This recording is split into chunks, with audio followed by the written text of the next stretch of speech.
are watching Political Conversations. Good evening and welcome to Political Conversations. And of course, we're reaching you from Enugu. Enugu is the capital of Southeast Nigeria, and this is Freedom Square TV. As of January 21st, 22nd, or thereabouts, reports indicate that former President Olusegun Obasanjo is actively spearheading a joint 2027 presidential ticket featuring Peter Obi as the presidential candidate and Rabiu Kwankwaso as his running mate. This alliance is reportedly taking shape under the platform of the African Democratic Congress, with a joint committee already established to actualize the ticket. So tonight, we'll examine the forces quietly shaping Nigeria's journey to the 2027 presidential election.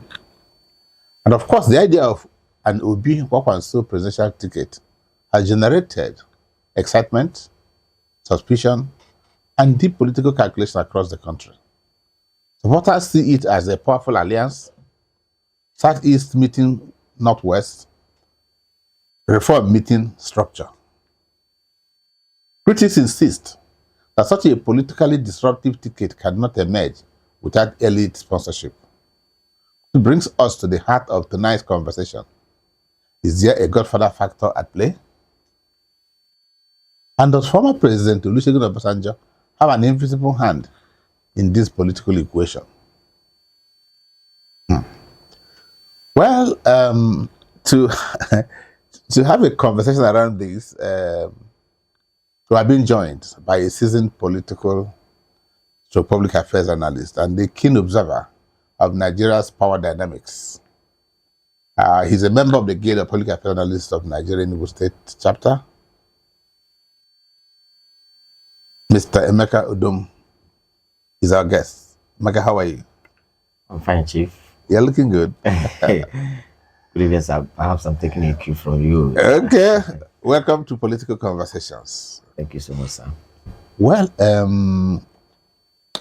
when you hear Obi Kwankwaso ticket, do you think that this combo sends any signal? Can it fly? Okay, yeah, thank you so much, Chief, once again. I want to say I'm glad to be here, as always. It's a delight, interacting with you. And, I'm very sure that our viewers will always find your program very interesting. Thank you. Now, talking about Obi Kwankwaso alliance. You see, Nigeria is a very interesting country, and if you have, of course, I know you have studied, political dynamics over time. You will know that first, like they always say, no single geopolitical zone in Nigeria is strong enough to, make or to produce a president without adequate synergy of at least two other ones. And so Obi is from the southeastern part of the country, a region that, before now have made a very strong case, in producing a Nigerian president from that region.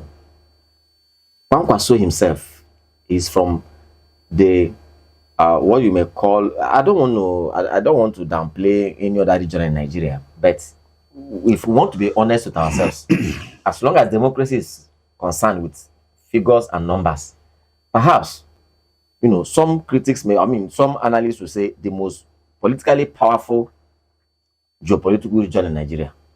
Of course, that is arguable, I'm aware of that. But anyhow you look at it, the Northwest is a politically powerful region.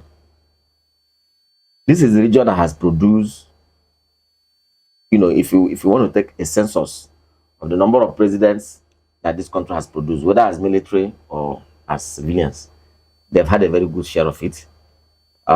They have 7 states, states of very high political number. So Kwankwaso is from that place, and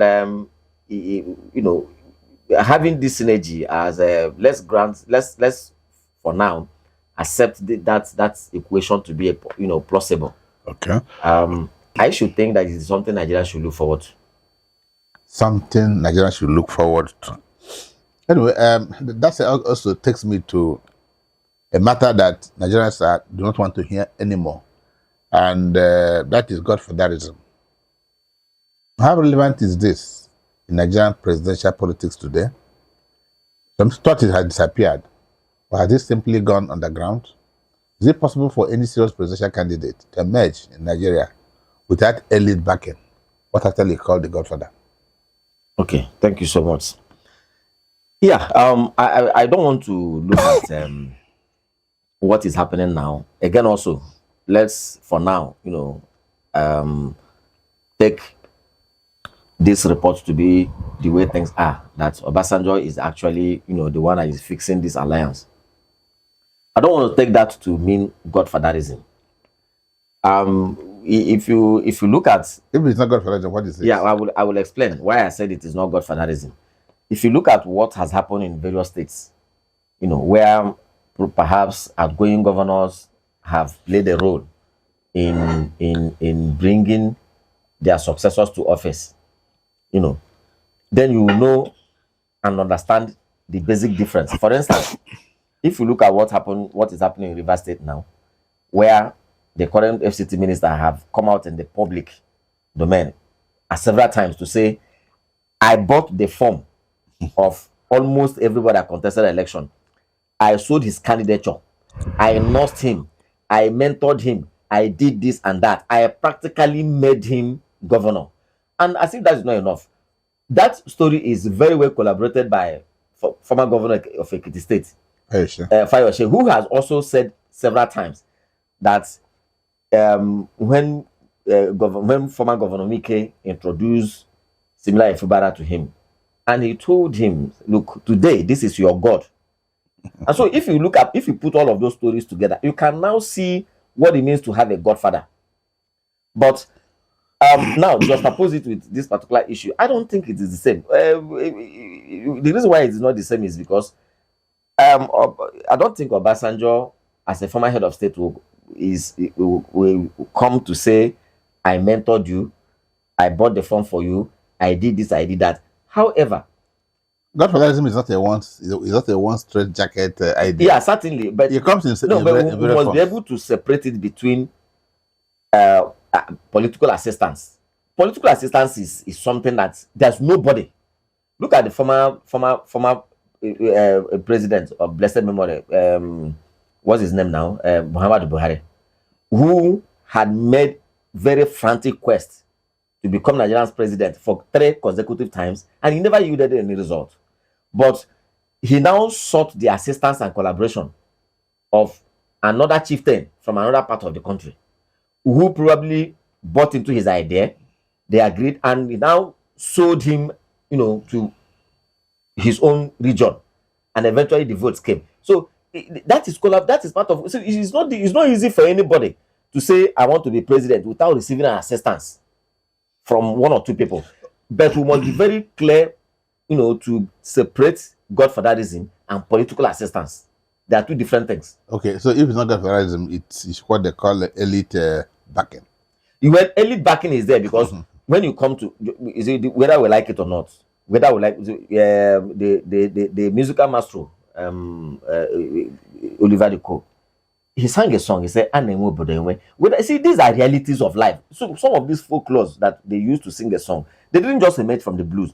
Whether we like it or not, there are what you may call iroko trees in the forest, where birds perch there and plot their movements. And only very few trees can provide that kind of shelter. It's not every tree that can do that. So elite backing, there are people in different societies who, by the virtue of their own successes and their own, trajectory, they have become a reference point. People come to consult them to say, because they believe that a good number of people believe in them, a good number of people respect them, their opinion count, and if, as a matter of fact, they are called opinion leaders. So they are there in every. So if you want to, of course, people can have different nomenclatures for them. If you say they are elites, yes, they are elites, and the backing is there because they believe that they understand the dynamics of power, the dynamics of statecraft, and so if they say, look, this man is good enough for this post, there are people that believe that, look, they are good because of their own records. What electoral value do you think OBJ will bring to the table beyond the optics? Yes, beyond the optics. OBJ is a former president of Nigeria, and last time I heard those who were campaigning for the current president now during the 2020 general elections, they referred to him as an empty symbol, that he has supported people in the past and eventually they didn't win the elections. No one man is relevant for the rest of, from the beginning of his life to the end. But the truth of the matter is that Olusegun Obasanjo till today was president, and many people have referred to the period of his presidency as perhaps the very best within this Fourth Republic. And so he is a man also who can command attention of some key elements in the North. Is a reality. So he has experience at his side. He has contested election 2 times and he won very convincingly. And he contested against another powerful element at the time and won him, Muhammadu Buhari, at the time. And so you can't downplay his electoral value any day, any time. He may not be the one. He may not give you all that you want. But you see, that also makes it very beautiful because no one man can make you president. And that is where there's difference between Godfather and political assistants. When one individual single-handedly lays claim to your ascension to power, and if you look at the trajectory, is a bit justified, because if he counts, if he sits down to count the amount of money he gave to you, the number of votes he's able to garner to your side, the supporters he gave to you, the machinery and the structures that he made available to you, and put all these things together, he can lay claim to say, I made you, or either as governor or as president. Now, I don't think Obasanjo may be in that position to, guarantee anybody that kind of a thing. And that is why I insist that he cannot be a godfather. However, he's in a position to render a political assistance. And such assistance cannot come from only one man. Because no one man can come and tell me, for instance, if you look at Obina, for instance, in 2020 general elections, he got over 6 million votes across 11 states and the Federal Capital Territory, making it 12. Which man will single-handedly come out to lay claim to say, I was one that made this possible? Nobody can. And that's also what makes his candidature unique. Okay, if you say his candidature is unique, let's even agree that Peter Obi commands massive popularity, no doubt, especially among young Nigerians. Also, on the other hand, brings strong grassroots structure from the North. Is popularity enough to win power in Nigeria? Yeah, perhaps that is now where we have to, call a spade and not just a working instrument. As much as for me, any day, anytime, I believe very strongly in the candidature of Peter Obi as being capable of winning elections in Nigeria.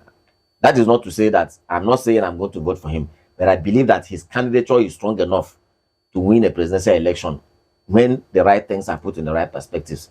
Now, having said that, it's also important for us to understand that popularity is not enough to win an election in a country like Nigeria. And that is why, for me, it's important that Peter Obi and his supporters must be alive and realistic to the dynamics of presidential election in Nigeria if they actually want to, make impact in 2027. Popularity, yes, you may be light. You have fans all over the place. Wherever you go to, they introduce you, people clap more than a sitting governor. Those things are good, but they must be, translated into electoral victory. very clearly. And unfortunately, we didn't see that happen in 2023. Yes, he got some votes, but he came in third position, which even before the election, many people had, do I say prophesy now, or people had insinuated that look, he can't come anything better than third, and eventually, even with the number of votes that he got, he came third. Now the point is this: number one, elections need some very clear cut machineries to be put in place. You need structures. You see, your fans may be on Facebook and other elements of social media.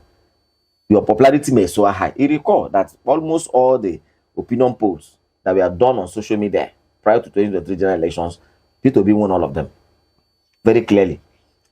But in Nigeria, election is a different ballgame entirely. Now, you see, P2B and his supporters must sit down, employ election victory strategies, put them down, go state by state to say what where do we have our strengths, our weaknesses, our opportunities, and our strengths in each of the states of the federation, and tackle them very decisively. It's not about Obi can be going about arousing people's fancy and generating applause anywhere. Good, keep that running, but you must have real-time strategies, real-time master planners who will sit down, plan on ways to counter your opponents. Even from in one of the I had a television interview recently, and people were asking me, why should Atiku Abubakar contest the ADC primaries? Why wouldn't he step down for B? And I asked, why must he step down for B?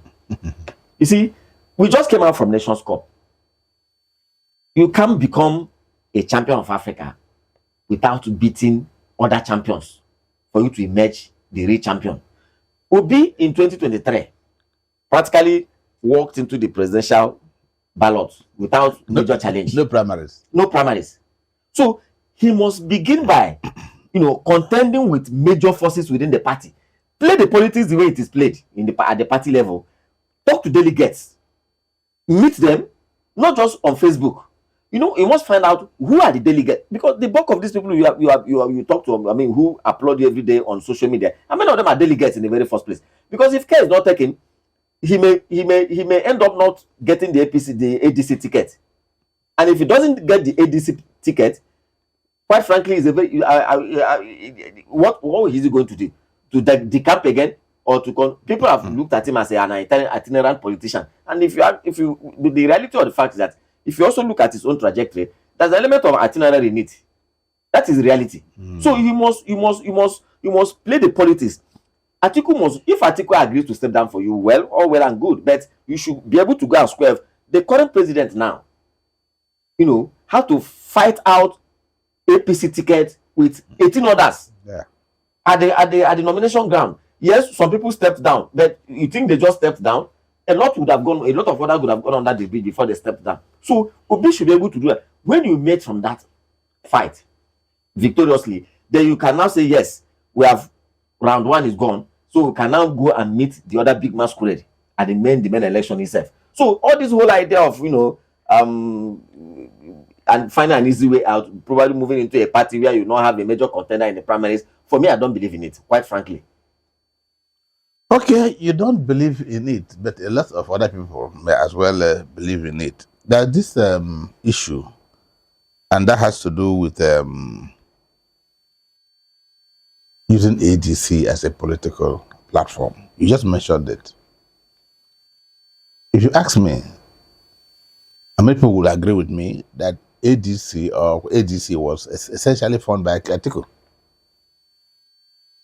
And you just express the fear, as we without considering that will be the first to get the ADC ticket, what happens to him.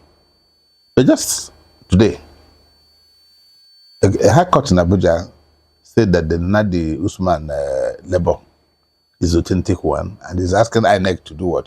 To recognize that. Do you think we would go back to level? No, he mustn't go back to Labour. But for me, it's a good one. It's a good one because even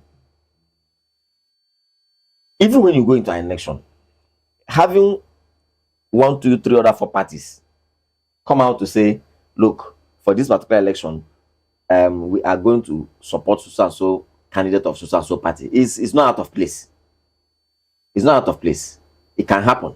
So it's a good one that it's a good one that the court has recognized. The Nadi Osman Executive Committee in the Labour Party. However, for me, I also believe that it is good that Obi had moved to the ADC. You recall that the Labour Party came under very serious, image crisis, and it came to a point where one was not sure. At the local government election that is taking place at the municipal council election that is taking place in Abuja now, I'm not quite sure Labour Party is fielding candidates. That is not good enough. And PDP may not be fielding candidates. Yes. So what is going to happen is that, in any case, I don't know why all the parties in Nigeria, parties don't need to. You mustn't field candidates at the presidential election. There are many parties in the United States. You agree with me? But in most of the elections we see 2 candidates from 2 major parties, the Republicans and the Democrats. There are other parties in the United States. So it's not compulsory that you must field candidates. After all, for quite some time now, the All Progressive Grand Alliance have not fielded any presidential candidate. If I could remember very well, the last presidential candidate of ABGA was Chief he came by himself. I'm not sure they fielded any presidential candidates since that time. But the party has been existing, making waves as well. So let these other parties, let them support whoever they want to support, and let Obi, his movement into the ADC is a good one. I have always said it before now. The opposition in Nigeria, look at all of them, major opposition candidates, whether it is Kwankwaso, whether it is Rotimi Amechi, whether it is Atiku Abubakar, whether it is Peter Obi. None of them, this is my estimation, none of them has the individual capacity and strength strong enough to unseat the current president in the next election. And I have my reasons for coming to that conclusion. However, if they can pull their resources together, and when I talk about resources, it's a conglomerate, it's a magazine of resources, pull their goodwill, pull their votes, supporters, resources, financial resources, structures, and all that they have that project them for the election. If they can pull all of them together, they can become very so formidable that APC will be bothered. And I think also that APC will certainly be bothered when all these elements come together. In fact, as it is now, APC themselves have been banking on the fact, and they've said it very clearly, that the kind of characters they see as in major opposition candidates, that they are not capable of coming together, they are not capable of forming an alliance, that their individual desires and individual ambitions is strong enough to tear them apart, and they are looking forward to that. They are looking forward to, for that to happen during the primaries. But if eventually the opposition is able to prove them wrong, continue, there's nothing wrong, let them all go to the primaries, because that's, of course, what you expect in a political party. All of them should go to the primaries, and immediately after the primaries, those that did not win, just like the APC did in 2014, those that didn't win should not walk away. They should tell their supporters, please stay. In 2019, in 1999, Obasanjo contested it. He struggled it out with at the end of the day, Ekweme lost that election, but he didn't walk away. And Jim Obode, he didn't walk away. Those who lost the election didn't walk away. They remained there to provide a very strong support for PDP. Okay, when they say Obi is popular and that Kwankwaso brings grassroots support, many will argue that there's actually a rift going on in Kano right now, because Abba Yusuf is rumored to be eyeing APC, and that is the governor of Kano State. Yes. And so that means the Kwankwaso's grassroots Kwankwasia base appear to be in trouble. And so if you put that into context, and if I take Abubakar wins an ADC primary and Obi moves to another political party, forming a threesome, do you think Obi can still handle this? No, you see, that would be for me that would be a big political tragedy. You know, as long as 2027 elections is concerned, and it wouldn't make any sense. I must be very honest with you.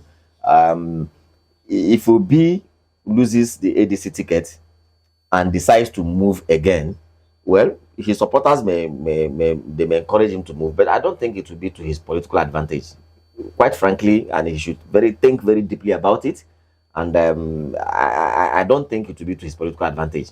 He's young compared to compared to some of his contemporaries. Okay. Atiku is way on his upper 70s. The current president is in his upper 70s, and to the best of my knowledge, Kwankwaso is older than him. So you could, by every standard, even though somebody who is nearing 60, you can't say he's a young man. But when you now want to juxtapose him with these other, He's been nearing 60, is on the other side of 60. Well, anyhow you look at it, but when you compare him with all these other people, you can say he's still somebody who has great potentials. And let me tell you, I've always told politicians, running from pillar to post only creates an air of desperation around you. Is a fact. Look at the current president. One of the things, that worked for him in 2023 was, and his party was, proud enough to flaunt that during the campaigns. Since 1999, his movement had been very, very rare. The only thing that happened was that AD, metamorphosized into ACN, also ACN, ACN metamorphosized into APC. So there was no, cross carpeting per se. There was no leaving his party to join another party per se. That some of his contemporaries, have done in the past. So when you lose primaries and you jump ship into another party, it doesn't tell well of you. And I can say it any day, anywhere. Well, they say it's a Nigerian situation. Yeah, it doesn't make any. No, it's a Nigerian situation, quite all right. But the man who is there now,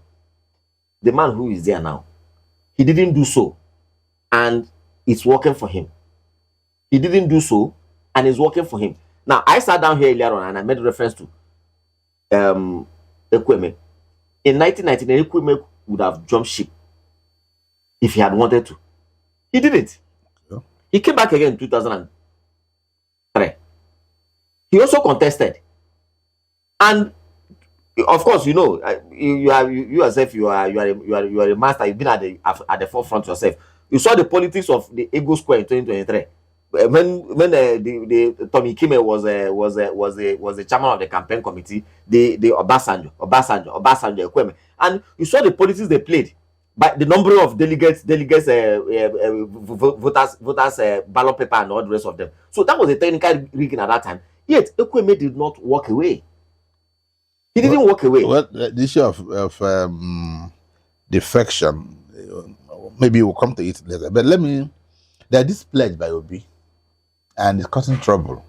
Obi has reportedly signaled a willingness to serve only a single term to assure northern stakeholders. Do you think this is that buying into it? For me, that's a demonstration of emotional intelligence in politics. Very clearly, because for me, that's a demonstration of emotional intelligence in politics. Very clearly, because he knows, he understands. You see, and this is where I have a quarrel with our leaders today. Our leaders are not emotionally intelligent, and I say this with every sense of responsibility. They don't. You see, if they carry the feelings, if they are sensitive to the feelings and aspirations and the mood of the people, a lot of the things that are happening now will not happen. A lot of decisions that are happening now, they won't take those decisions.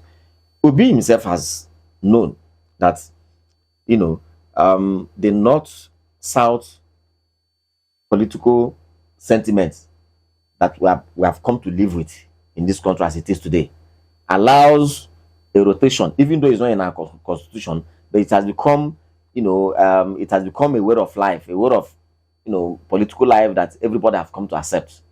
8 years in, 8 years here, 8 years here. Now, President Muhammadu Buhari spent 8 years, and that is why the sentiment, expressed by the El-Rufai group at the time in 2023, allowed APC to produce a presidential candidate of the Southern extraction. And that was also one of the reasons why the opposition against Ahmed Lawan was there at that point in time. Yeah. Now, having produced a presidential candidate who eventually went ahead to win the presidency in 2023, now the power is in the South. The South has had a shot. God willing, President Tinubu is going to see out his first tenure. Now, it's remaining another 4 years. And that is where Obi, for me, is demonstrating emotional intelligence by knowing that, look, you equally have Nigerians in the northern part of the country who are looking forward to, look, a time that, look, power will also rotate, because that is a fact of life. Now, since 4 years is gone now, presumably by next year, the first 4 years would have gone. It's expected that the second 4 years should do well in the South. And that is why a lot of people have come out to say, no, Atiku should not contest and things like that, coming up with that sentiment. So, if in the next 4 years, from 2027 to 2031, power is domiciled in the South, it is only reasonable that after that 4 years, it moves again. You see, that is how all over the world now, people play a politics of understanding and compromise, a politics of, reconciliation, carry people along. You don't just come to the public space because you have the strength and you have The resources. You muzzle everybody. People will look at you without saying any word and turn their head like this and walk away. And you never can tell what they are coming, what they will come back with. Okay, the issue of economic harmonization, and a lot of people are looking at it, and for me, it seems very, very important. Obi and Kwankwaso actually have different economic philosophies. Obi believes in production economy. Kwankwaso is a social welfare grassroots man. Kwankwaso. And that is, Kwankwaso is the giving. They give. Obi no they give. So Obi is the production type. So how do you think that this ticket will fly? Now, without finding myself at the position of, holding brief for them, Okay. but I also think that something can be made out of it. You see, I am saying this not because From the man where they give to the man when they give. yes, I'm speaking from the perspective of one who wants a very robust and highly contested presidency in 2027, and that is why I am saying this. Not because I'm sitting down here to say I'm a supporter of either Obi or Kwankwaso. I'm a neutral person. I'm a public affairs analyst, and I want good governance. Now, the thing is this: Obi, in his very frugal nature, they give shishi, also needs a check and balance.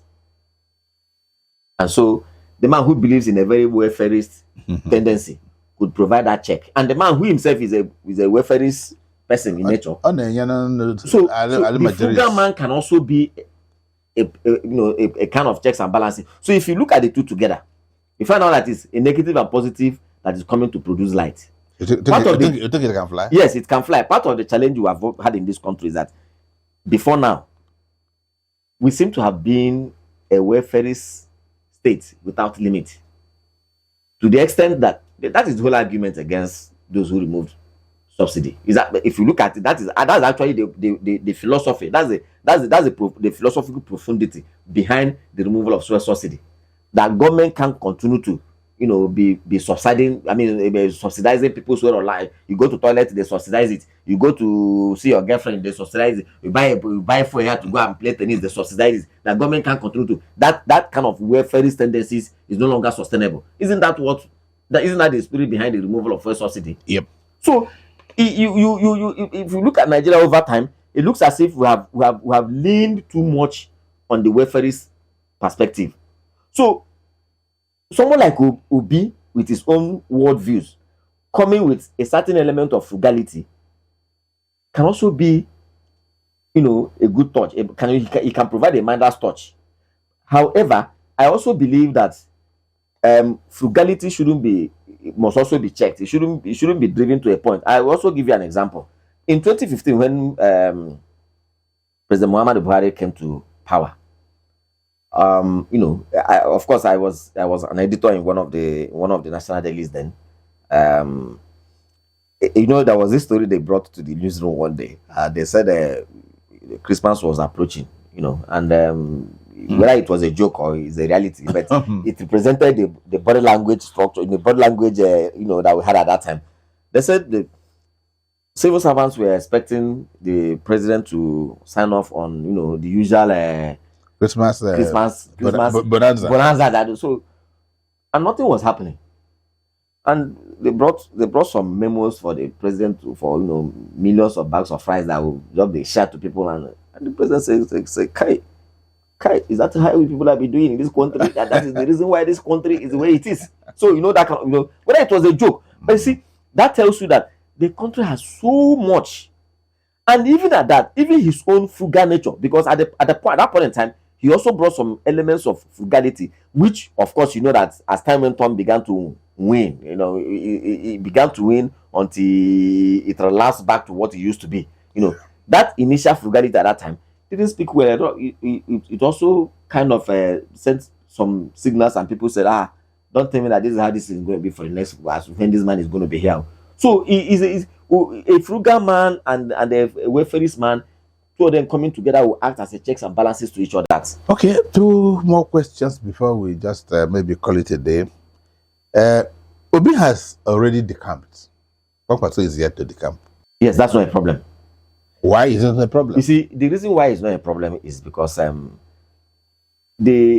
sure whoever is trying to put up that alliance, well, they've not told us how it's going to be, but Nigerians already have an idea.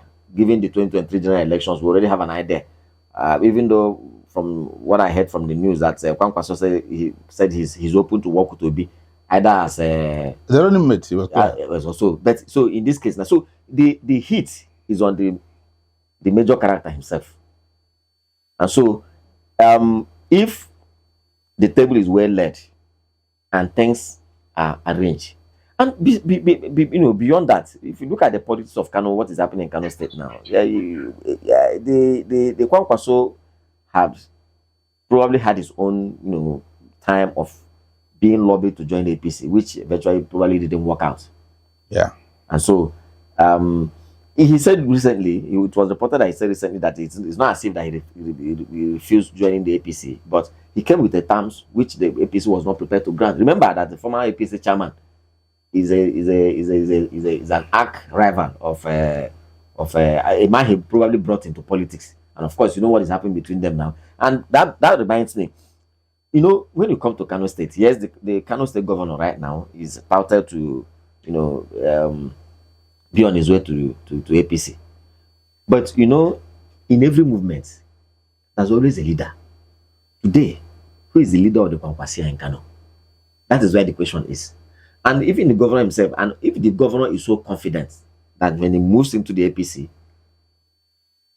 as the leader of the party in the state, that he has his supporters, he has the structures, if he's so sure, why is he insisting that he must be guaranteed the ticket before he comes into the party? Yeah, well, it's important to do that because in politics, nothing you can't be sure of anything. Because he's not sure. He can be. You see, if you're the leader of the party and you are sure that you are in full command, remember that the man who is sitting at the helm of affairs in the House of Rep is from Kano State. He's Jubrin. His eyes are also on the governorship seat, and he knows very well that this man has been in the party. They were there. They built the party, the APC in the state, and at the time they were in loggerheads in 2023 general elections. Now you're coming because you're a sitting governor. You are, in fact, as a matter of fact, we also have newsmen. I mean, our colleagues are in Kano. They will tell you also that The truth of the matter is that the governor himself it's not even all members of his, it's not a case where you have, when a governor is moving, you say he's moving with all the structures. Yusuf can't say so in Kano. He can't say so. No, the issue is that, see, no matter how much you want to write off a sitting governor, if before now Kwankwaso has 80% hold on Kano, yes, he cannot claim that anymore. Yes. So that's just. But remember also, we understand Kano. You see, Kano politics is a bit different. It's a mass movement. So you know that Kano politics is a mass movement, and I can tell you that if the governor is not being careful enough, the governor can decamp tomorrow. The same people that were hailing him can stone him in Kano. And there's a possibility that there's a possibility that he can also decamp and they also follow him. So these are possibilities. No, that's what I'm saying. If we were to follow the others, because when they begin to talk about Kwankwaso playing the second fiddle to a Christian, so you can't be too sure what will happen in that dynamic. You see, the truth is that everybody in Nigeria, forget about what happened in 2023. Now, even many of them are also advising the president, and that is why the whole of course you must have heard it, that the Tinubu ticket in 2027 is considering a northern Christian. They knew that card may no longer fly. They are aware that card may no longer fly. They knew that card just slipped through the needle. It may not fly again in 2027. So even the Kano politicians themselves they are Nigerians. They know that the balance presidential ticket in Nigeria is always one on this side and one on that side. Well, you people talk about balances, but you know, when you come back to the South, it does not balance. You see a Christian, a Catholic governor, a Catholic deputy, a Catholic speaker. So see, Nigerians are becoming wiser. Because if you talk about balancing why don't you talk about balancing all through? No. But let's leave that because time is not our friend. Funding the machine, funding the political parties. Yes. ADC running a national campaign outside APC is a huge financial cost. Do you think ADC will have the resources to match the ruling party? I in the very first place, I do not think any party has ever had the resources to match the ruling party. However, it has never stopped a major,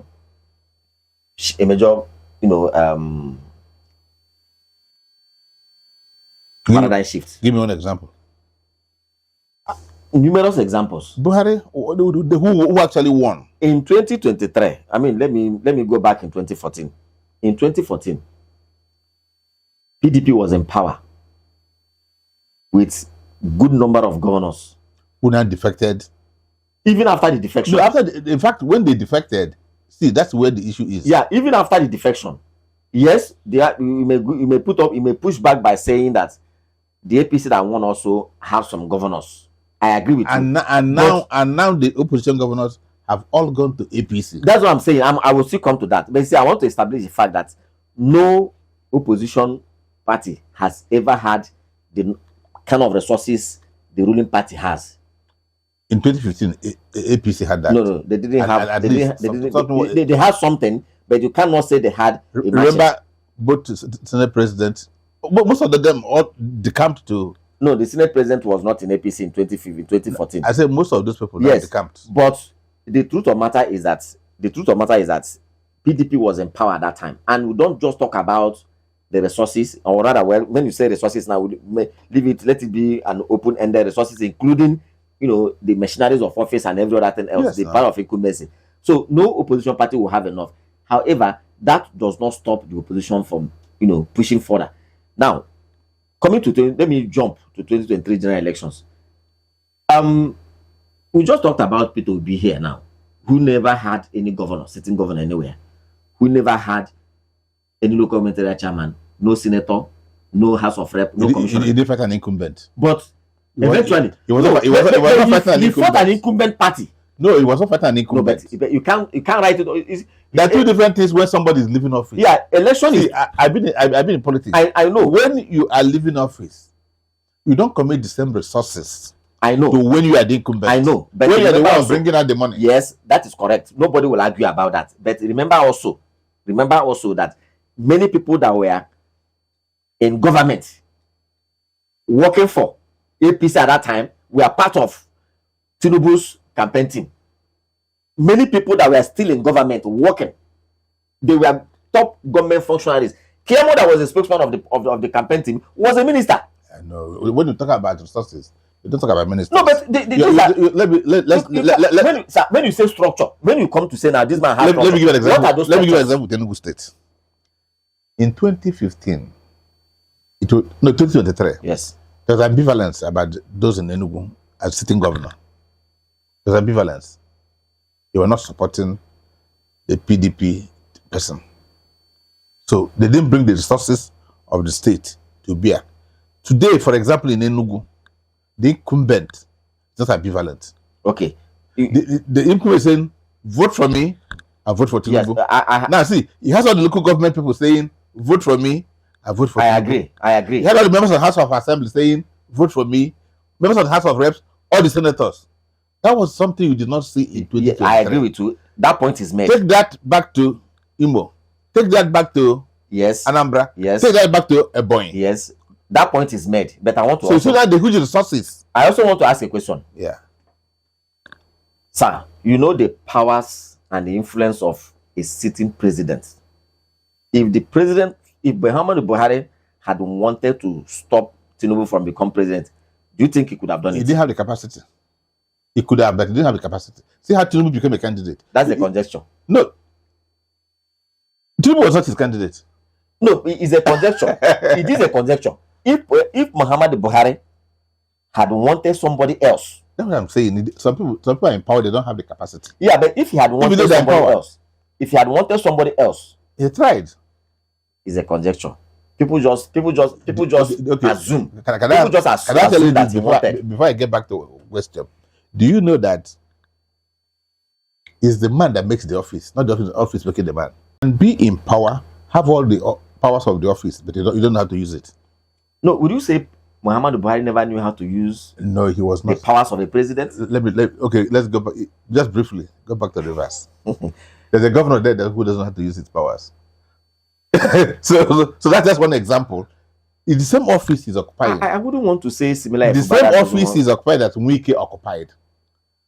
And Wike was there. He sent all his opponents into exile. You can't come to Rivers when he was there and be talking blah, blah, blah, blah, blah, blah, blah. Chief, sir. The much I know you, or rather, let me use the word, the little I know you. If you are executive governor of a state, I can almost swear that there are things you will not do. Don't vouch for it. No. That's why I say I can almost swear. Don't vouch for it. The little I know you. Yes. I can almost swear that there are things, even though you want to, you can do those things very clearly and no questions will be raised, but you wouldn't want to do those things. You see, when we live in a country where people act overboard, and we are beginning to normalize all of those, the excessive abuse of office.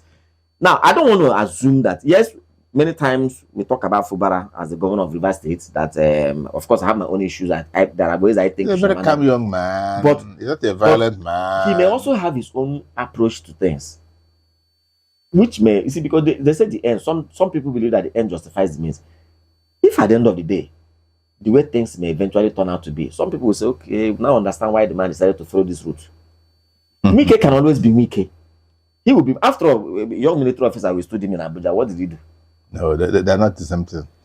Okay, Emeka, in 1 minute, what should you tell Nigerians who are watching as the road to 2027 gets closer?